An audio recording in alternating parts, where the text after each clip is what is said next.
We are two normal noobs who know nothing about alcohol. Join us on our journey to explore and learn everything we can about the world of distilled spirits on So Spirited.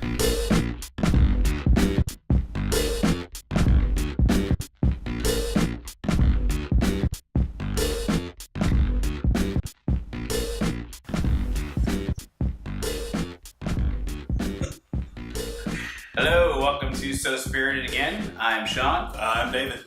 And today we're going to be doing a comparison review of two scotches that we recently, actually as you can tell by the clothing, if you looked at our last Glenfiddich review, we were in the same clothes. Right. So we recently did Glenfiddich, and before that we did Monkey Shoulder, which are two products of the William and Grant and Sons Distillery. Dave? Distilleries. Yeah. Thank you. Right, absolutely.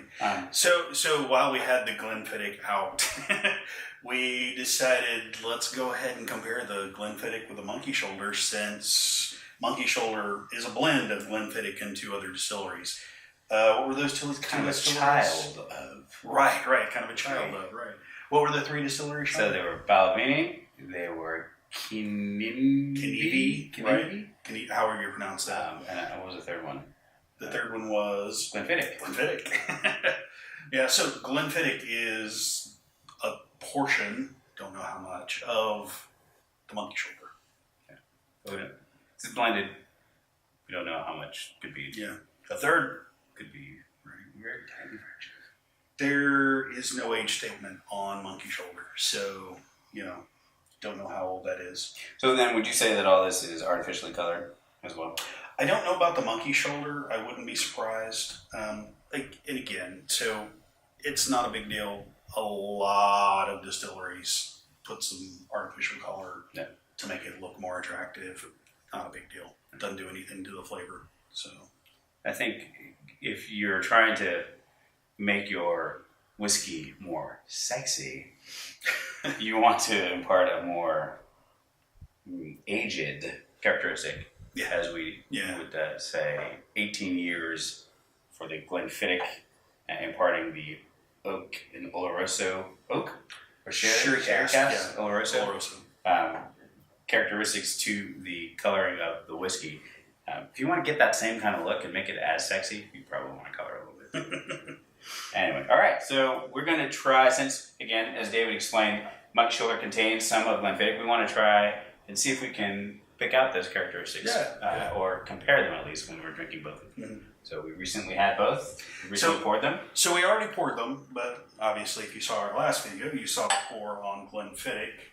So Glenfiddich, right there, we both rated that right there at 7.5 to 8. Really good. The general notes on the Glenfiddich were very smooth, with some complexity. Yeah, the notes, the nose was, we both had varying ideas on it, but my nose was very citrusy, and I think I said persimmons, right? Is what and persimmons and apples. Dave had a creme brulee. Right. Which was interesting because buttery, very kind of that whole vanilla-y. Yeah, I mean, it was very smooth, very sweet whiskey. And then on the taste, right, when we palate it actually started to change a bit. It was very mellow, very smooth. And then I got a really, really sweet candy, like a very strong sweet candy, but just so ridiculously smooth. Right. And I don't know, what was your experience with that? They're pretty much the same. There's, I get a little bit of, in fact, I'll have some. You know, why don't we do that?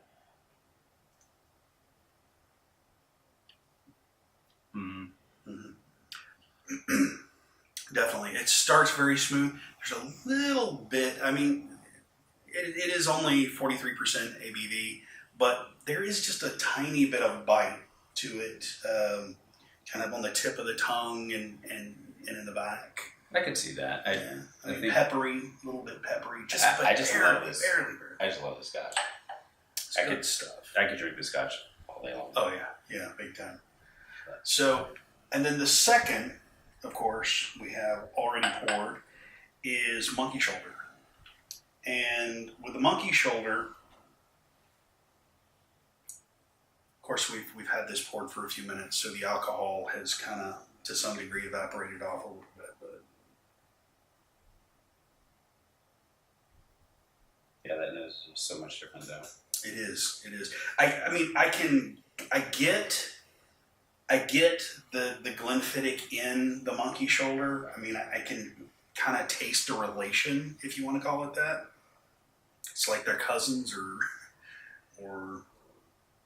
So it's really, and I don't know, maybe it's just my underdeveloped palate, but it's very difficult for me to pick that out. Really? Yeah, like I can't. I think honestly, it's just because the Glenfiddich is so smooth, right? And then when I'm drinking the Monkey Shoulder, it's not as I don't know. It's maybe there's more dissonance in that. And I know that's a negative term, right? But and it's not though. negative, it's not. There's more bite to it. There's more. Yeah, it's not like I get the idea that after drinking Glenfiddich and then going to Monkey Shoulder, yeah, it's blended, right? And yeah, I can taste the different. And again, not necessarily bad, but it's there's definitely something going on with putting all of these three together, right? And the characteristics are, I don't know, it's more complex rather than more. I'm having to work to try to. I don't know. What am I trying to say, Dave? To me, it tastes like a younger whiskey. Okay, maybe that's it's no age statement versus 18-year, guaranteed 18-year minimum. So, I mean, I could see this being a lot more like a younger Glenfiddich, like the Glenfiddich 12 or something. I think here's a good way to put it for me. If I'd started drinking this and stayed with this, I'd be happy. But instead, if I started drinking this and went to this, I would not be happy. Right. So I probably want to move back to this. So that's kind of not to say anything wrong about Monkey Shoulder. It's just it's a different Scotch for maybe a different feeling, a different different. I wouldn't bring this to my dad. Let me. If I gave my dad this and I didn't give him this, then it would be good. If I gave him this and then I gave him this, he might be upset at me. Right. But that's not to say that Monkey Shoulder isn't good on its own. I can still drink this every day. Yeah. Right. Just not gonna jump to that, when you get have the other. That might get upset if I switched it up on him a little bit. But it's all good. It's all good. Yeah. You look more. Mm-hmm. Yeah. There's not even changed. Yeah. There's definitely more of a peppery kind of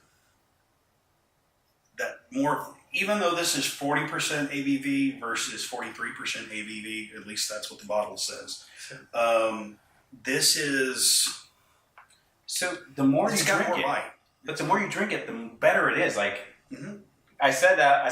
So please forgive me. I said all that stuff just now about this and that. But the more I stick with this, the better it is. Like, I don't know. Maybe it's because I'm getting some vomiting. Maybe it's because I'm I'm getting some. I've never had the Canadian I've never had the Canadian. But maybe that's it. So scratch everything I said, people. Okay, I'm saying that I think if you stick with it, it's good. The more I drink it, the better I don't want to go back. The more I don't want to go back to this. So I think we're just sharing how we feel, right? Don't take it. I like this, and if I were to start drinking this for the entire night, I'd be just fine. Mm-hmm. Now, I will say that if I was going to mix into a cocktail, there's one of these two things that I would mix, and it wouldn't be this one. Of course, that, fair enough. This is almost three times the price as well, but, still. No, I can see that too. And actually, I'm coming up with some good cocktail ideas too. So we'll have to bring up our cocktail expert on soon. Yes, we have a mixologist, if you want to call her that. Yeah, that's good. Who we'll be bringing in on some of these videos, and we'll get her intake or input on the. But I'm not giving this one up right now. I'm sticking with it. So. Right. Are we gonna pour another one? I think this is enough for one, two. That's enough. Come on, baby, pour another one. All right, so that is our comparison of the two. Mm-hmm. If you guys enjoyed this, please click on subscribe. I'm Sean. I'm David. And this is So Spirited. So Spirited. Slideshow. Yeah, no, seriously. The more I drink this, the more it sticks with you. Like, the flavors. I think, honestly, the complexity the further you drink it comes out. Yeah. So, I mean, it's been poured long enough now that some of the alcohol has evaporated off, and you're getting more of that actual flavor profile than the initial bite or pepperiness that you get off of the alcohol. So seriously though, like, I did like this. I liked it a lot. But switching to this at first was hard. But it wasn't hard. It was abrupt, right? Switching to this was abrupt. But then, as you drink it further, I kind of know I don't really want to go back to the candy. I don't want to like this. I don't know. It's okay. So.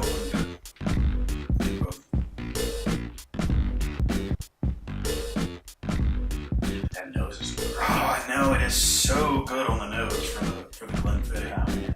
So sweet. Very fruity on the Glenfiddich. It's bright. Very bright. So smooth though. Yeah. So smooth. Like water. Dangerously smooth. So here's the thing. Drinking both and like having a little bit of them on the palate. Right. It's actually really good. Have you tried to mix it a little bit? No. Just try it. But I will.